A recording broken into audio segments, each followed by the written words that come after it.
Star Citizen cities are not great.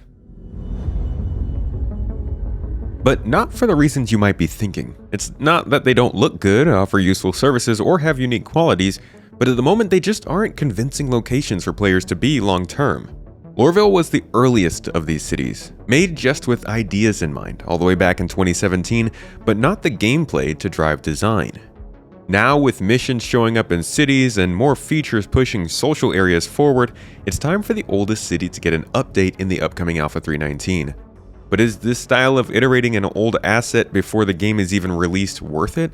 And how much of the city is actually changing? Let's discuss. Thank you for coming to my Tomato Talk.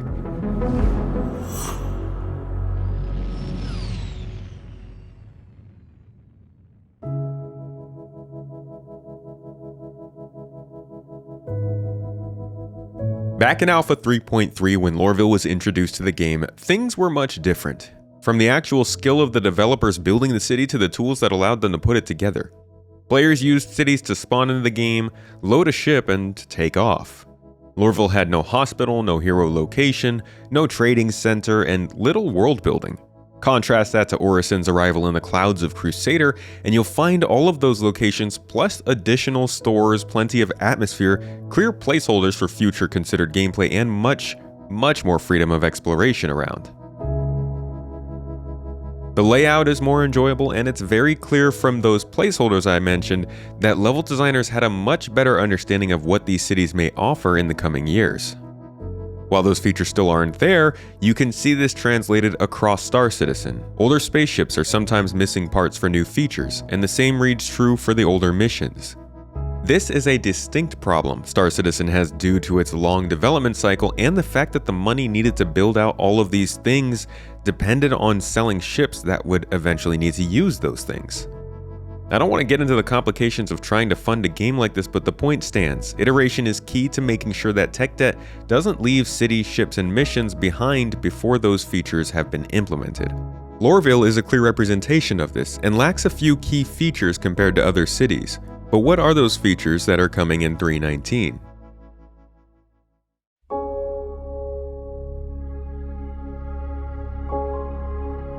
Most importantly, Lorville will only be seeing adjustments to one significant aspect of the city, its skyline. This is actually pretty disappointing, but it's still an important change that speaks towards the next steps for the city. The main goals with this rework were the size, depth, scale, and industry of the city at large. Lorville is a very important, dense, and industrial city, but it's not a safe or clean place. While the original city certainly sold this idea, compared to what the city building tools can do now, it was a pretty poor representation of the lore, and it came through pretty small for city standards. In this update, new locations have been scattered around the cityscape to break up the monotony of the buildings, introduce more industrial locations like shipping yards and refineries, and overall redefine the silhouette of the city. The brutalist nature of the internal spaces like the business district and the local hospital has translated to outcroppings and general shape language across the city as well, and lighting has been updated to more dynamically light the city at night. As always, we've been able to track this through production from the concept art stage back late last year,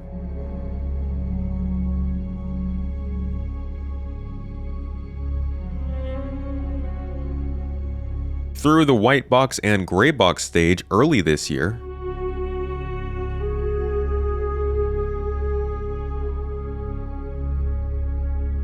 and now moving into final art, lighting, and VFX.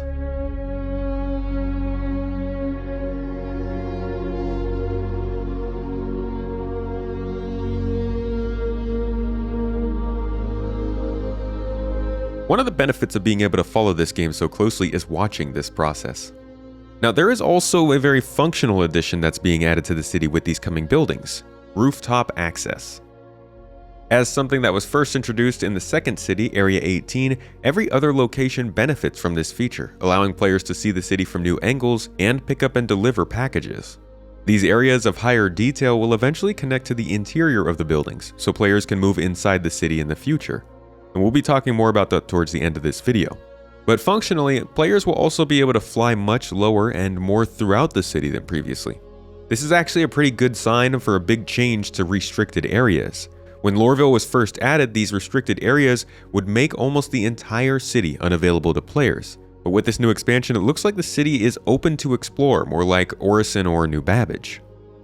Everything in Lorville internally will be staying the same though. Ground entrance, gates, and train lines will move to accommodate the massive expansion of the city, but the initial player area, the starport, and the central business district will all remain as they are. It's not ideal. While the exterior of the city certainly needed an update, the interior where players are actually moving around on foot is where the real problems lie. A confusing, compact, and unintuitive layout, a lack of easily identifiable visual aids in some places, an overall lack in polish, and in my opinion, an egregious miscommunication towards the lore of this city, all make internal Lorville the least enjoyable location in the game right now. And a mostly visual update to the skyline sitting above isn't really going to move the needle very far. But like I said, this is only the first step in updating the city. Much like the cargo refactor, we'll see multiple iterations on this process. And we've already seen previews of a few of the features that will make the internal rework much more enticing later, one of which ArcCorp is seeing in 3.19. So, what's next for Lorville after 3.19?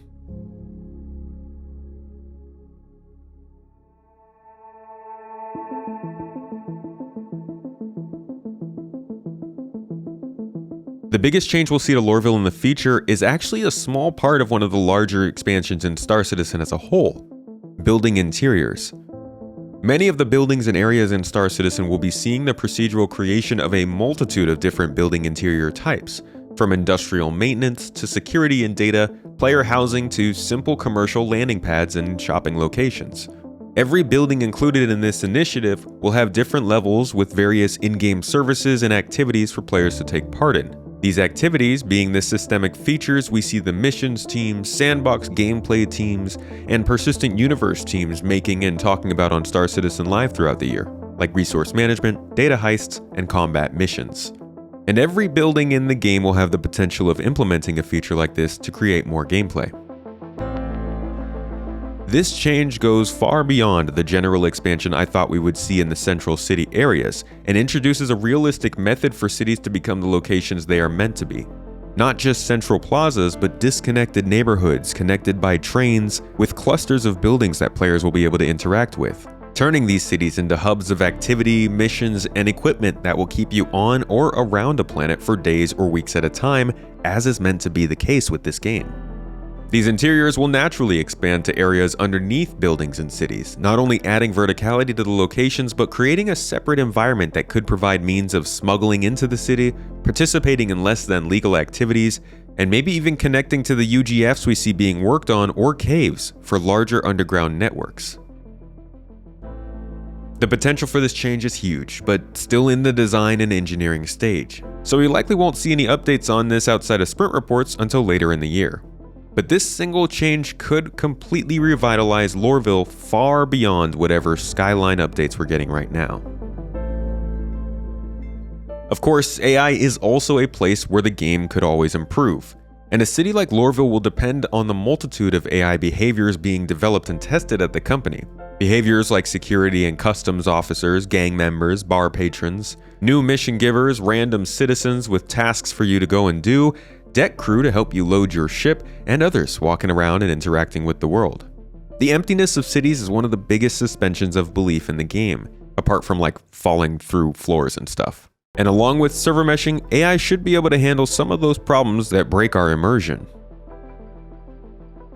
Finally, I think we should all prepare ourselves for the time when Lorville has a working bartender.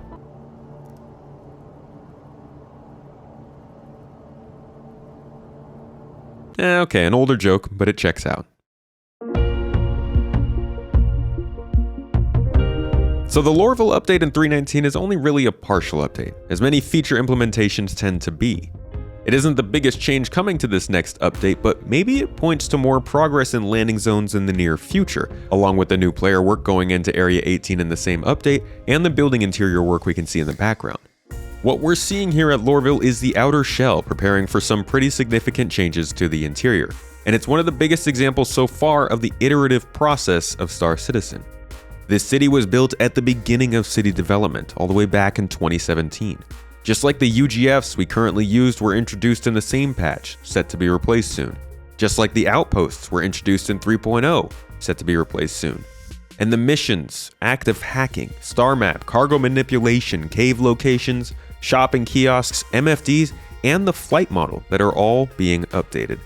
Because as the devs are funded to continue building the features that will make Star Citizen, the existing game space will need to be continuously updated to include those features and allow us to test them and make them better.